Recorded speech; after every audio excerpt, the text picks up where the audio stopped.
Hello and welcome back to the another episode of the Hindu News Analysis. Well, the date is 16th August 2025, and in this video we are going to discuss some important articles which are very much relevant for your preparation. So, without wasting any time, let's have a look at the first article which we have to discuss today. The article here, as the title of the article is PM Modi makes strong pitch for self-reliance. Well, what this article is about, let's try to discuss that. First, let's try to develop our conversation. Yesterday we celebrated our independence with full pride. You know, we highlighted the success what we had achieved in recent skirmish between India and Pakistan, and many things were highlighted in that. And this independence, it came on the backdrop of many events which had in a way reshaped the diplomatic ties of ours with many countries. So with respect that, let's first pitch in. Let's see what were the prior events which made this speech very unique for us, which made this speech the most awaited speech for us. First of all, we had seen recently the war between India and Pakistan, a skirmish between India and Pakistan under Operation Sindoor. The first prior to that, the Pahalgam terror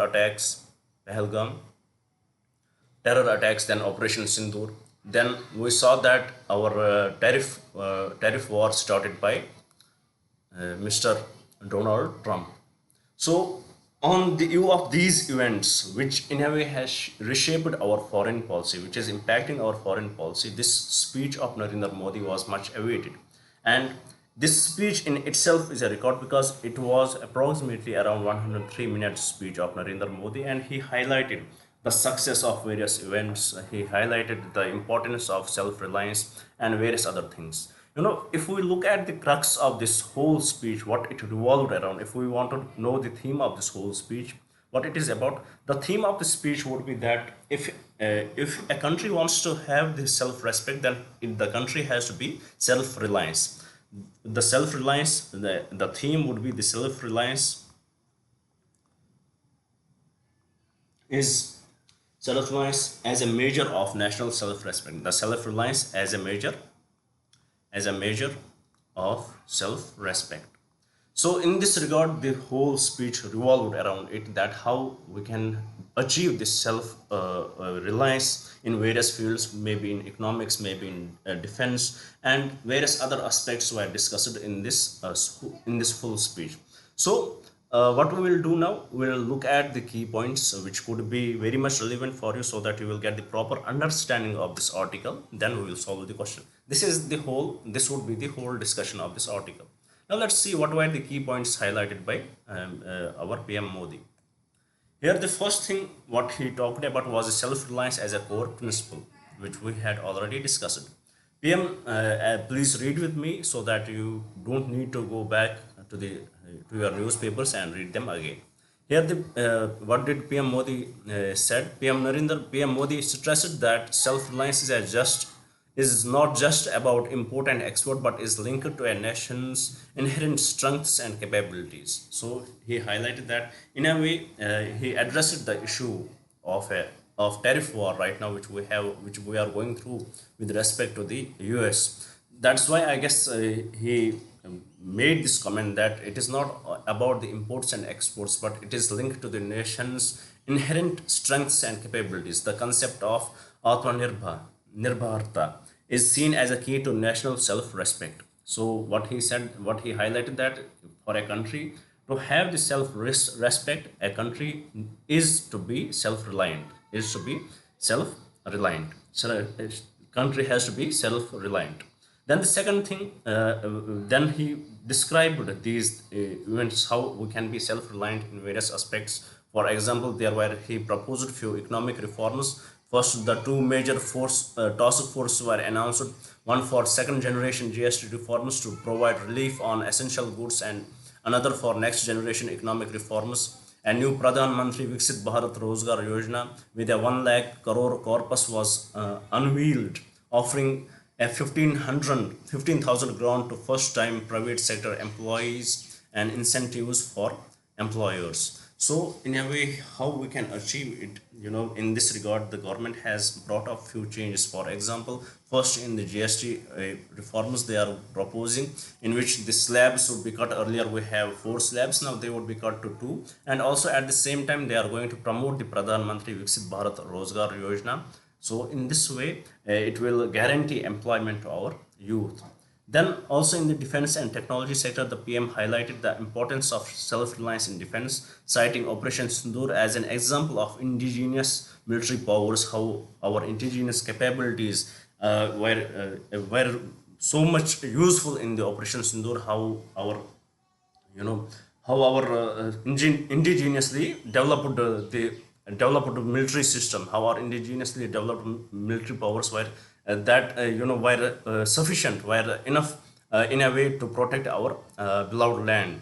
So this was highlighted by Narendra Modi under in this speech. He also announced that India would develop a Sudarshan Chakra shield weapon system by 2035, and committed to having made in India semiconductor chips in the market by the end of the 2025. So in this regard, in the defense sector, like we have S-400s to shield our country from enemies. Similarly, we are going to develop the another system which would be indigenously developed, namely Sudarshan Chakra. And in this regard, by 2035, and also he highlighted that we are very much committed to made in India.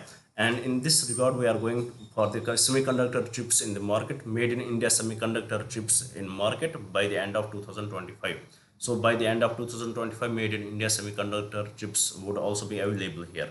Then he talked about various issues. For example, those who are trying to come in, infiltrators. He talked about that. He talked about the demographic and social issues. A high-powered demographic mission was announced to address the challenges of infiltrators and their impact on the country's demographic character, particularly in border areas. PM Modi also warned against a conspiracy to change the country's demographic makeup. So he highlighted this issue, that how infiltrators are trying to come in and they are trying to change the demographic makeup of the country, especially in the border areas. So in this regard, to counter this, we had launched a high-powered demographic mission to counter this issue. Then he also highlighted the need of energy and minerals. In this regard, the speech touched upon reducing fuel imports dependency with a long-term goal of increasing nuclear energy capacity tenfold by 2047. So what we are going to increase the nuclear energy capacity tenfold by 2047. The National Critical Minerals Mission was also launched to explore 1200 sites for critical minerals. So this National Critical Mineral Mission was also launched to explore 1200 sites for critical minerals. And then the longest speech, as it is the 103 minutes address, was the longest Independence Day speech by any Indian Prime Minister, surpassing his own previous record of 98 minutes from the previous year. So previous highest was 98 minutes. So this is what this article has highlighted. It in a way has highlighted, and it further added that how Indian youth should be innovative in critical energy, how they should be innovative in the cyber security and AI. So this whole article, if we will take the crux of it, what would be the summary of the article? The PM Narendra Modi on this Independence Day, in which he gave us the 103 minutes address, where he mentioned that the importance of self-reliance, how self-reliance can be important for a country to have the self-respect. So because if you will be least dependent on other countries, definitely your self-respect will increase tenfold. So in this regard, the PM Narendra Modi highlighted how we can achieve it. What are the changes to be done in the economic reforms. For example, with respect to GST reforms, we are trying to bring in the 2-slab system. Earlier we have 4-slab system, and on this we have another article which we will discuss. Then also in the defense and technology system, how we are citing to bring in the indigenously made defense systems, for example Sudarshan Chakra, and also with respect to releasing made in India semiconductor chips in the market by the end of 2025. Then also he warned about the demographic and social issues. For example, because of the infiltrators, we discussed that and everything what we had discussed. With this, I hope you had got the basic understanding of the speech which Narendra Modi gave yesterday, and this can be very much relevant for your exam. So let's see what kind of question can be asked if they will ask a question from it. Let's see. Here the question says, with reference to PM Prime Minister's Independence Day address, which of the following statements are correct? First, Pradhan Mantri Viksit Bharat Rozgar Yojana has an initial corpus of 1 lakh crore. That's correct. The Sudarshan Chakra shield weapon system is planned to be fully operational by 2035. Correct. The National Critical Minerals Mission was launched to explore 1200 sites. That's also true. So with respect to this question, all the three statements are correct. In exam, a question like this will not ask by this statement. I mean, by question, I mean this statement. On the Independence Day, a question like it won't be asked, but these statements may be asked. So you need to know about these statements. So this, why we bring such questions? First, to make you revise what we had discussed, and second, also to make you realize how important it can be for your exam. And these statements, as they are from the current affairs, they are always important. So with this, let's move to the another article. But before we move to the another article, I would like to mention a few things about our initiative which we had started here. As I'm seeing that many students are do watch the videos but they don't subscribe. So for them, let me give you the brief introduction about this initiative, so that if you are new to our channel, you will get more connected with us. Basically from 2nd June, we started an initiative here by the name Target IAS 2026. Under this initiative, every day we had promised you that we will upload 2 videos.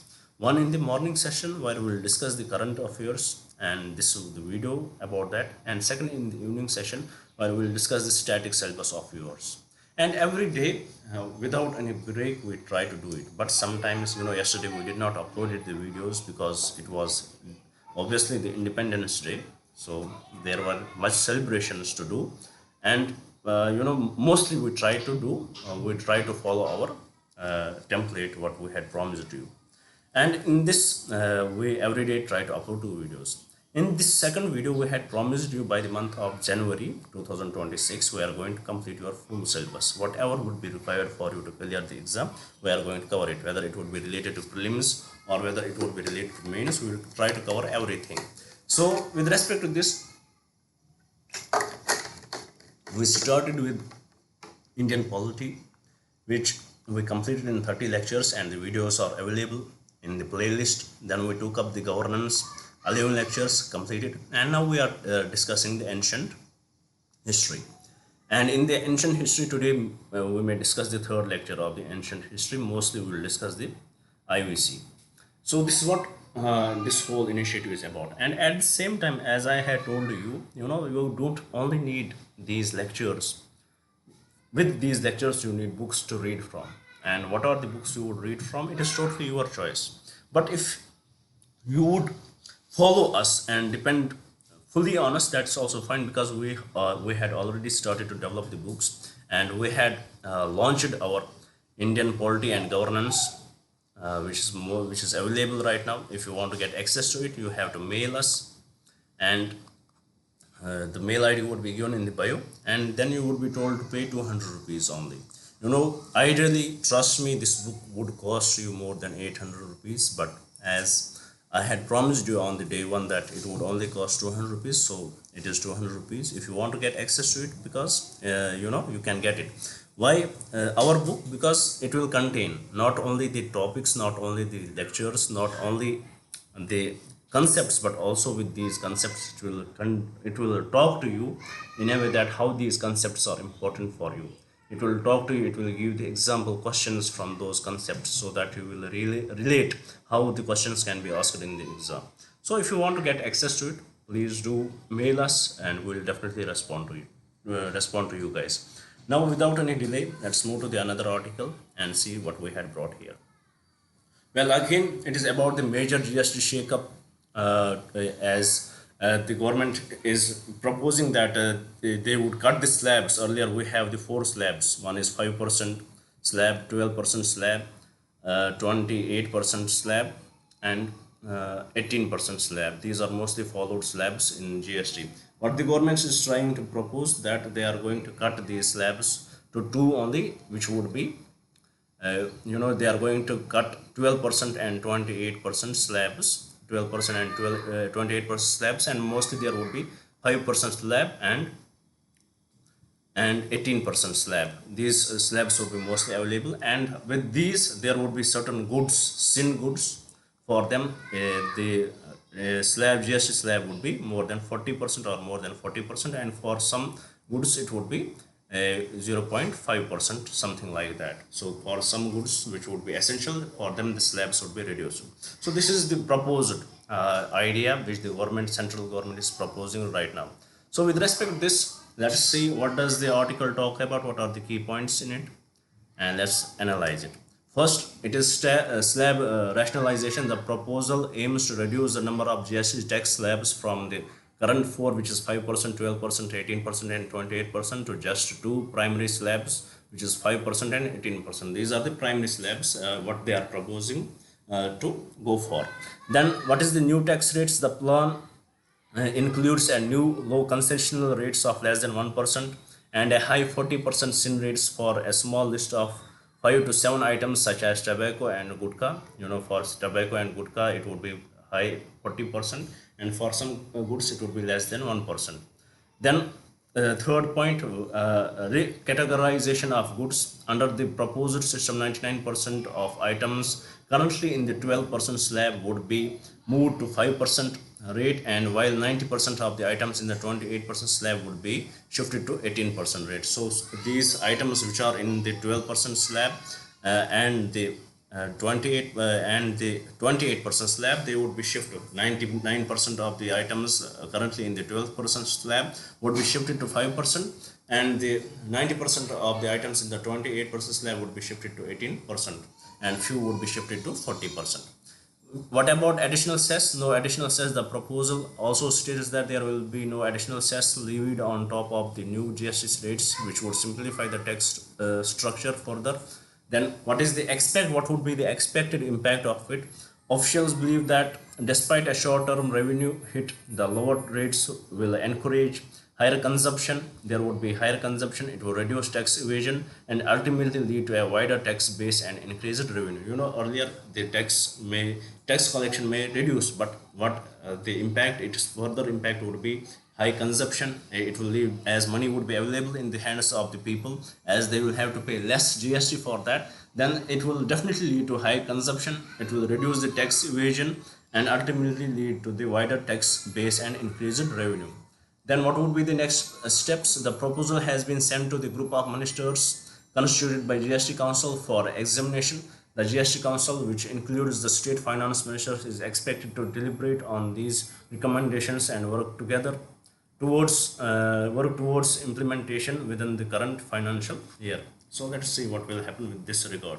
So this is the article. These are the points which it had highlighted. I hope you had understood it. It is going to reduce, it is going to cut these tax slabs, reduce it to two primary slabs, which one would be 5% and 18%. Earlier what we have, it is 5%, 12%, 18%, and 28%. So what are these two tax slabs they are going to cut? It is 12% and 28%. So these would be shifted, few would be shifted to 5%, and most of the items in the 28% would be shifted to 18%. And then what will be the expectation? What do they expect from it? The consumption will increase, tax evasion will reduce, and also it will further at some time widen the tax base. That is the expected thing from it. So with respect to this, let us see what kind of question can be asked in the exam from the article. Here the question says, with reference to the recent proposals on GST slab rationalization, consider the following statements. First, the proposal aims to reduce the primary GST slabs from 4 to 2. That's correct. Second, under the new system, items from 28% slab will be entirely eliminated. No, not eliminated, but shifted. Then the third, the proposed sin rate is 40% and would apply to items like tobacco. That's correct. So with respect to this question, the correct statements are statement 1 and statement 3 only. With this, I hope you had understood the article 2. Now let's move to the third article and see what it is about. Well, the article is about yet again plastic treaty talks and in a stalemate. So what is this about? It was the Intergovernmental Negotiation Committee 5.2, Intergovernmental Negotiation Committee 5.2, in which there has been a discussion about the plastic treaty. There is division in that. This type of article we discussed in our earlier discussions too. There is one block which talks about the elimination and on protection. The protection should be reduced. The second block, it talks about the waste management. In the second block, it is followed by minority countries, and there are small countries in that. By small country I mean minimum countries, and those who propose that it should be limited by protection, there the number of countries are very huge. So we India belong in this country. So with respect to this, there has been a stalemate, and still the decision over it is still pending. So let's see what are the key points which are highlighted in this article, and then analyze it. Here first, it is the negotiation deadlock. For the second time since October 2024, countries failed to agree on a draft of the legally binding plastic pollution treaty. Legally, countries, there is a deadlock between the countries to draft, to agree on a draft of the legally binding plastic pollution treaty. Then what is the issue? Production versus the waste management. The main point of contention is a fundamental disagreement over whether the treaty should include a phase-out plan for plastics and set limits on production. So this is what the bone of contention is between these two countries. What are the competing blocks? A majority of countries include 80 to 100 countries, including EU and many developing nations, favor an ambitious treaty with production cuts. A minority which believe in protection, it should be the protection of the plastic should be reduced. This is what majority of the countries believe in. But a minority, including India and the US, opposes this, advocating for a focus on waste management and recycling. The minority countries, few countries in which India and US are part, they believe in that. They are advocating for a focus on waste management and recycling. There is lack of consensus mechanism. The reliance on a consensus-based decision-making process rather than a voting mechanism is seen as a key reason for the ongoing deadlock. Such mechanisms are basically based on the consensus. There is no voting. If it would have been done by the voting mechanism, then definitely the draft would have been there. But this consensus, bringing every country on the same page is clearly difficult. So, but still, these are the issues. Now, had we achieved anything from it? And this is here. By this discussion, we had clarified the red lines. Despite the failure, the negotiations succeeded in clearly defining the core non-negotiable positions of each bloc, which officially believe may help in the future negotiations. So what we know right now, that what are the red lines to the countries, and in the further negotiations we may start negotiating on those points. So this is what this whole article is about, and we had discussed with respect to this in our recent class also. So let's see what kind of question can be asked from the article here. The question says, with reference to the recent negotiations for a global plastic pollution treaty, which of the following statements are correct? First, the Intergovernmental Negotiating Committee 5.2 negotiations failed to produce a legally binding agreement. That's true. India is part of the bloc of countries advocating for phase out. No, we believe in recycling. Third, a majority of the countries, including European Union, favor focusing the treaty on waste management rather than production curbs. No, this is also incorrect. The majority of the countries believe in production curbs. It is reverse of that. So with respect to this question, the correct statement would be option 1 only. So with this, I hope you had understood it. Now let's see the another article. Well, this article is about how inclusive is Election Commission's special revision exercise. Special revision exercise. So actually there is an institute which has done the survey with respect to the various documents which are needed for a person to file to get enrolled on the electoral roll. So with respect to this, institute has done the survey in 6 states, and the findings are very much rare. And so with respect to this, let's see with respect to the findings, then let's see how we can give the analysis of it. What are the key points mentioned in the article, and let's see what it is. Here first, what did it found? What did this survey found? Lokniti CSDS survey, they did the survey, the low document possession. A Lokniti CSDS survey found that a majority of the respondents do not possess a birth certificate, domicile certificate, or caste certificate. The possession of a parent's birth certificate is even rarer. So the documents are not present. The majority of the people in these states, for example, if we look at the MP, Madhya Pradesh, only 11% of the people there have the birth certificate. So definitely there is mismatch between them. And in West Bengal, we have 49% have the birth certificate. So definitely there is mismatch between them. They lack the documentation which is required for the enrollment. Then second, it has a socio-economic disparity. The lack of documents disproportionately affects marginalized groups. The study found that the three-fourth of those without any of the 11 required documents are from the lower half the economic order, with a significant number being SCs and OBCs. So there is social and economic disparity. Those from the lower marginalized communities, they don't have these documents. Approximately 3 by 4th of them don't have these documents, and it is definitely impacting these people, and it will lead to disenfranchisement of these people. So it will lead them losing their right to vote. Then the third, what it highlights, state-wise variation. There is a stark disparity in document possession across states. For example, only 11% of respondents in Madhya Pradesh have birth certificates compared to 49% in West Bengal. So this is also the issue. Then also Aadhaar excluded, as Aadhaar is excluded from these documents, and we know about the Aadhaar, it is the only document which is highly distributed in our country, which we can say that almost every citizen of our country have the Aadhaar. Almost I am adding here.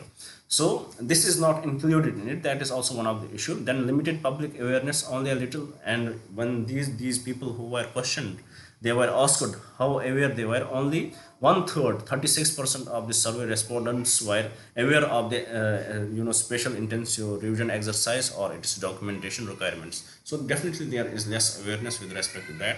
So various issues are definitely with respect to SIR, and that's why the issue with respect to West Bengal, the Supreme Court has taken it into the hands and asked the election commission to give the names of those who had lost their right to vote, who were taken out from the electoral rolls, why you had taken them out, highlight that, and give us the reasons, and also give the advertisements of that, separate the awareness of that with the people. So this is what the SIR is about. These are some key points which were highlighted in the article. Rest, there was lot of data, but I don't think that data is important for you with respect to your preparation. It is the gist of the article which you need to know. What were the findings? What were the important questions which were asked? So with this, let's move to the last article of today's discussion. The article is talking about the change in paradigm shift. Changing paradigm shift. This article is again talking about the US tariffs on India. US tariffs on India, how it is impacting the fisheries, how it is impacting the textile industry, and now how India has responded with respect to that, how it is the time for India to widen its market and also to cooperate with the countries like China. This is the gist of the article. So let's see what we can find from the article. Here the article highlights the US tariffs. The US has imposed 25 tariff on India, which we know, on seafood and textile exports, with a threat to raise it to 50%.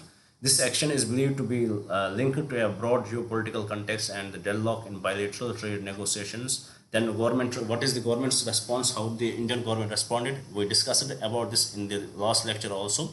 The central government is modifying the export promotion mission, a multi-ministerial initiative to provide targeted support to the affected sectors. The export promotion mission, announced in the 2025 union budget with a 250 crore outlay, aims to provide cheaper export credit and overcome non-trade barriers. Then what are the impacted sectors? The seafood and the textile industries are the largest segments of the MSMEs sector that will face the most significant impact, given that the US accounts for roughly a third of India's annual export in these goods. these two sectors alone supports about 135 million Indians. So these are the sectors which can get impacted.